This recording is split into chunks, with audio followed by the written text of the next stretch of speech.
Let's consider what happens when you move a conductor through a magnetic field. What we're about to see has nothing to do with Faraday's law or electromagnetic induction, at least not yet. All we require here is just a chunk of metal, say a copper bar here, and some external magnetic field. Let's make it a uniform magnetic field pointing out of the page. And we give that bar some initial velocity. We give it a push and let it slide, say, on some frictionless surface in the presence of this magnetic field. So no battery here, no power supply, no current flowing. We just simply move a piece of metal through a magnetic field. And let's consider what happens. So bear in mind that our copper bar right here can be thought of as a collection of a kind of background matrix of copper ions locked together in a crystalline formation. Plus, on top of them, the free electrons, sort of on average one free electron per copper atom that are able to move freely throughout the whole metal. So as this copper bar moves to the right, what we've got is a collection of positively charged copper ions moving to the right, and also among them, a collection of these negatively charged free electrons moving to the right. And there will be magnetic forces on all of these charges, Q, V, cross B type forces. So on our copper ions here, we'll have Q, V crossed with B, thumb points down. They're positively charged, so all these copper ions are going to be feeling a magnetic force, FB, in that direction. Our free electrons will be feeling a magnetic force of the same magnitude. Note that a copper ion, a singly charged copper ion, has a charge of magnitude little e, same as an electron. So E, V, and B are the same for both of these. So any individual free electron here will be feeling a magnetic force of the same size in that direction. That would be QV cross B, so V cross B points down, but electron is negative, so that flips the sign of it, so that magnetic force points up. Okay, so just by giving this copper bar a push, suddenly there are magnetic forces on the components of the bar. Now, note that your copper ion here has a mass that's about 100,000 times the mass of a single electron. So while both the ions and the electrons will feel forces of equal magnitude, they have very different masses, and so will experience very different accelerations. The acceleration of a free electron is going to be about 100,000 times the acceleration of one of these copper ions. So essentially, we can all but ignore the motion of the background copper ions in the presence due to this magnetic force. And note that our electrons are going to move much more rapidly or respond much more rapidly because their mass is so much smaller. So essentially, we can think of all these free electrons as beginning quite rapidly to shift upwards in response to this magnetic force. And as they do, our bar here is going to become polarized. So we've zoomed in on our copper bar here, and in a very short time, we're going to get, because of that shifting of the free electrons upwards, we're going to be getting an excess negative charge near the top of the bar, and down here near the bottom, an excess positive charge where the free electrons sort of left behind some copper ions. Now, this polarization establishes itself on a very short time scale, and as soon as it does, as we begin to polarize and have excess positive charge down here, negative charge up here, these net non-zero charges are going to be producing an electric field across the bar. So we'll have an E field inside pointing from the bottom towards the top.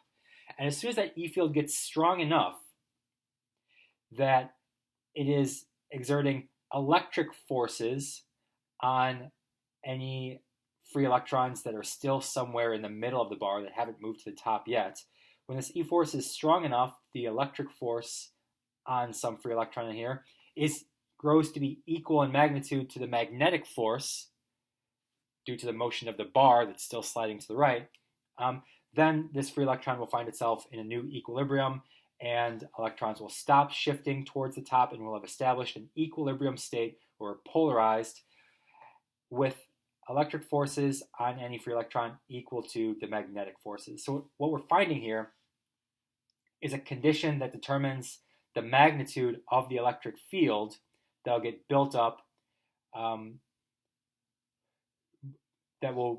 magnitude of the electric field that will be in place when the system has reached its new equilibrium state. Now, that electric field will act on free electrons. It'll also act on copper ions in here. So we got QE for electric force, QV cross B for magnetic force. Whether that Q is positive or negative, it doesn't matter. It cancels out. And we see that the magnitude of the electric field that will be established once we reach a new equilibrium in this polarized state will be equal to the magnitude of V cross B. Furthermore, now that we've got an excess positive charge down here, we'll see that the bottom end, which I'm calling B, point B down here, this bottom end, this will be at a high potential. This is V for electric potential, not V for velocity. This will be at a high potential. Here, this negative region will be at a low potential. So since we have an electric field between these two locations, there's of course a potential difference between those two locations. Let's examine that. Let's find the potential difference between the two ends of our moving bar.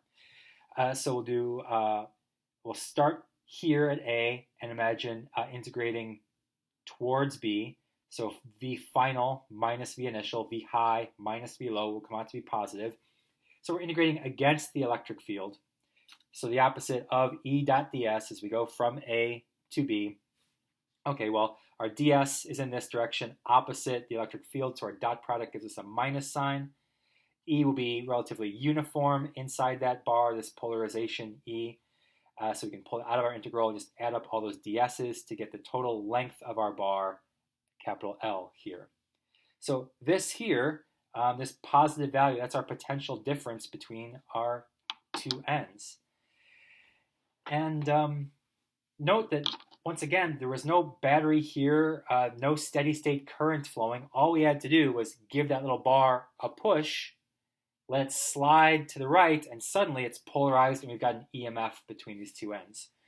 It's called often an EMF because imagine here, if while the bar was sliding, we had attached a wire, some other wire to the top here, and a wire to the bottom that sort of came out of this region of the magnetic field, came over here where you had some load, some resistor. What if we attached those two ends with a wire?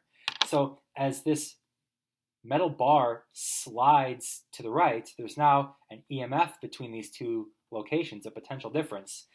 Electrons can't flow freely through, aren't going to be driven like through the bar because of this balance of forces here, but an excess an electron up here at low potential that would feel a force towards the high potential here, while it won't be able to move through the bar because of the magnetic force, they will find a path around this wire to get to there. What I'm saying is, with this moving bar becoming polarized and establishing a potential difference across it, this can now drive a current through this wire that connects the two ends. Our moving bar here is now essentially acting like a battery.